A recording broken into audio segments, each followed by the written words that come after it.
Hey everybody, Michael here. Today I'm going to be diving into a comparison as detailed as I can between two powerful tools for musicians in the church world.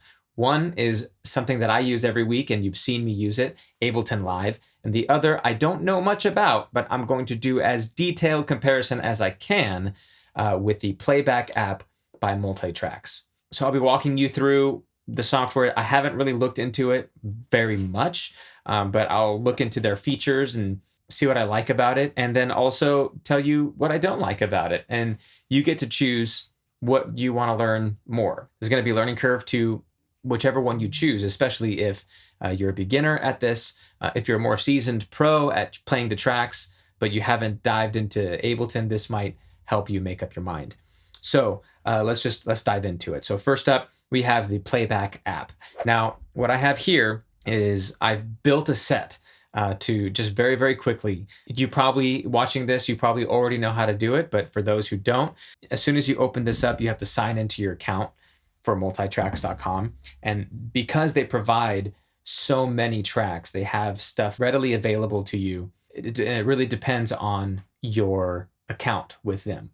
If it's a cloud-based, if it's subscription-based, if it's a pay-per-track kind of a thing, that is up to you. But in this case, there's 4 songs here that I have chosen. So I go into edit mode and there's a bunch of stuff that pops up. So I go to add a song and I search for whatever song that I had in my library already. And I chose this. So I can also create a new set list, open from set list, import from Planning Center because they're same company essentially. So you just dive into that. Okay, settings is disabled. Once I've built my set, here's kind of how I did it. I chose one song, and then I made a click, the same click of that previous song, because that's my fail-safe. That's how I always set that up in Ableton. I have the song, and I'll always follow that song with a click. Same BPM. Then song 2, same BPM, following, only click. Then the third song, click of the same tempo, and then the 4th song with another click.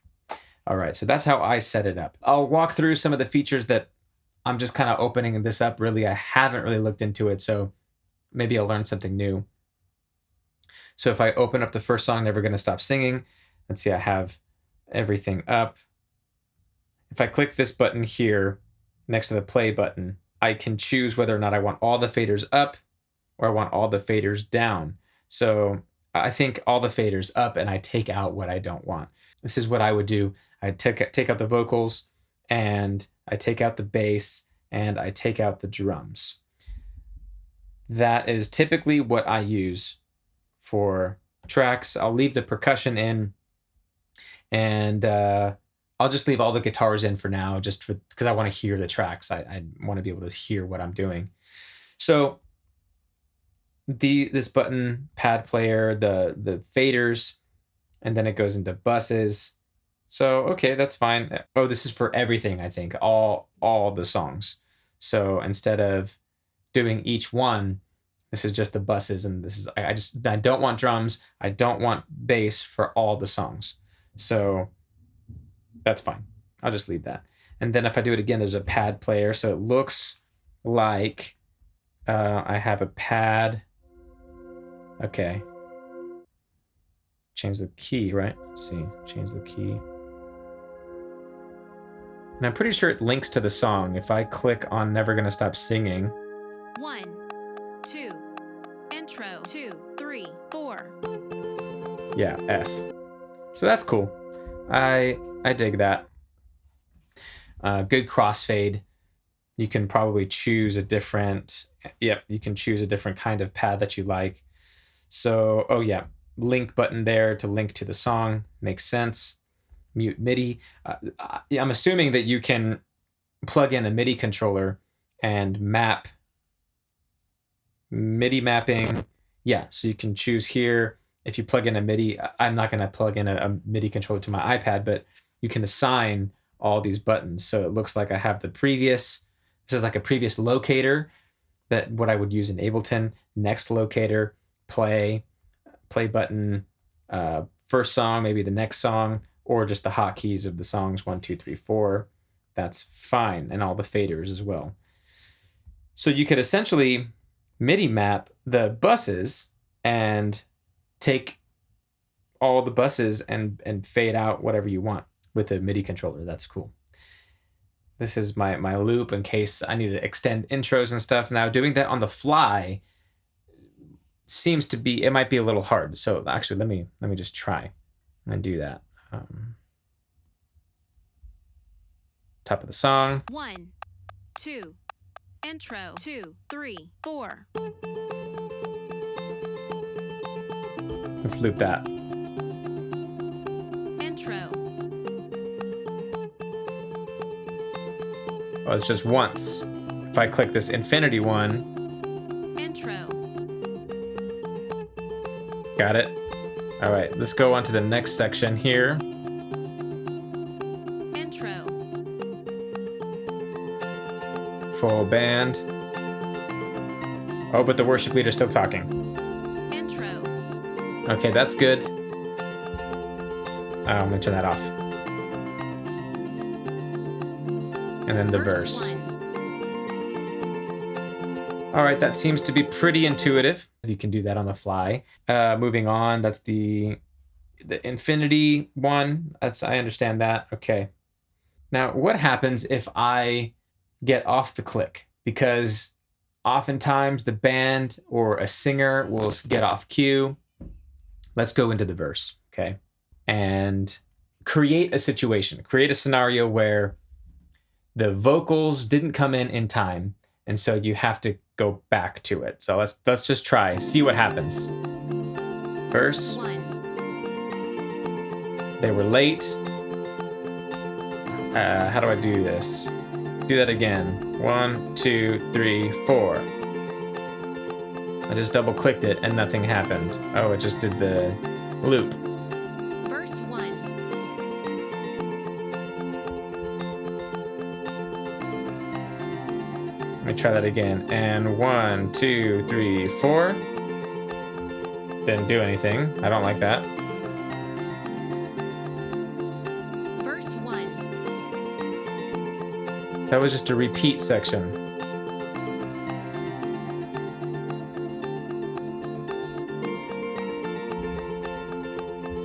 Again, that's just a loop. Pre-chorus. Okay, so in that case, I feel like you would have to using playback, I feel like you would have to play the whole section, wait until the verse says verse again, and then you would have the singer come on. I can't do it in the middle of the section, which is something that I would do. I would just like start right away and then count them in, and then I would launch the previous section in the global quantization of Ableton, which is where I would just launch the button, and in one measure, it would take me back to the top. In this case, it did not do that. So strike one, I guess. I don't know.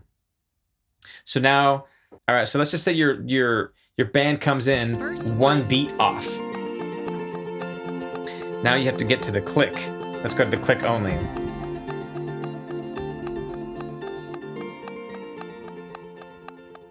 Okay, well, the click messed up. It went on the 8th notes because... Okay, that's fine. Now let's go back to... 1, 2, intro. 2, 3, 4. Okay, so I can't view sections when I'm on the next song. So even if I would have to totally stop it. All right, let's go back to this click. 1, 2, 3, 4.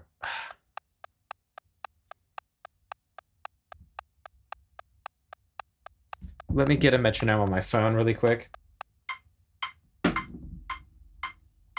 3, 4, launch.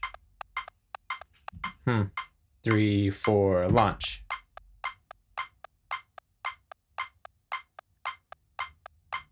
Okay.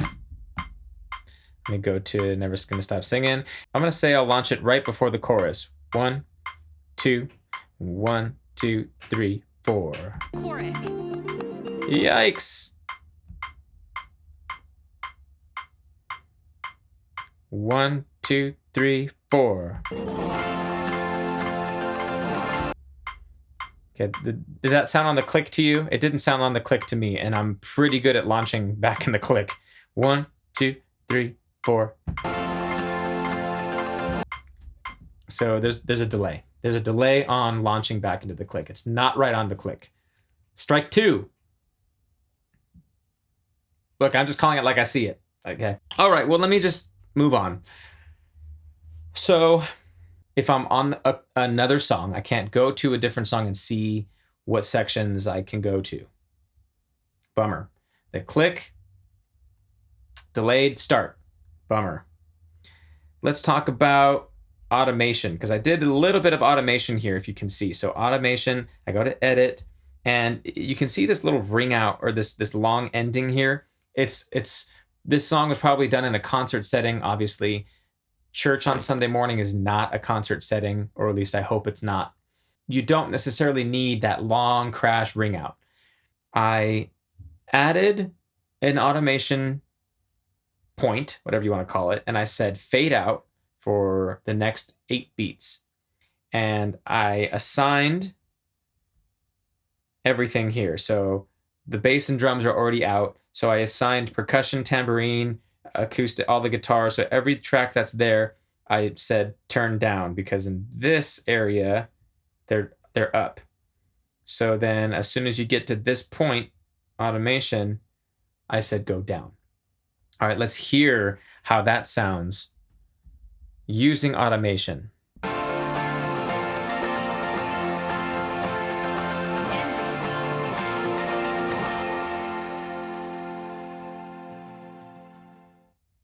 Okay, so that's fine. In a live setting, if you were to ring it out, the automation would go down, no problem.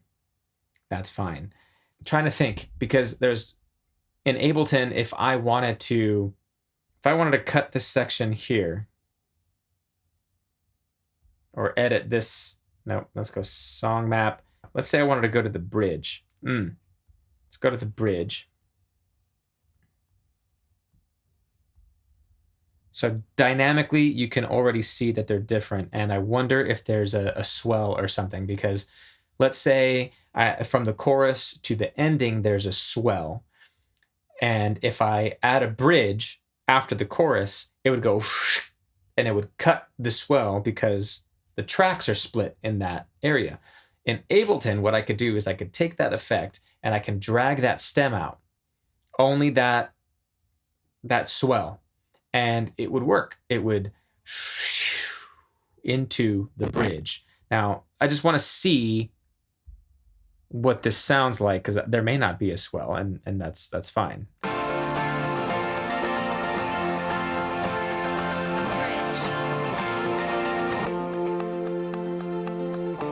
All right, that's okay. But you see if I take an automation point. Yeah, no, there's no way. There's no way that you can drag the previous stem information into a new section.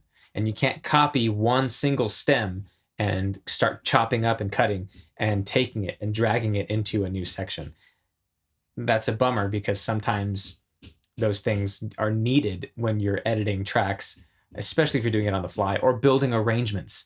You can't build custom arrangements to the finest degree in Playback. That's a bit of a bummer. All right. Well, I have seen everything that I need to see. Okay, here's my thoughts on the Playback app. It is a gem of an app for worship teams that are more on the beginner side of things. Okay, you can create set lists, you can adjust levels of instruments, you can change keys, you can add pads, you can mute tracks, and you can repeat sections on the fly.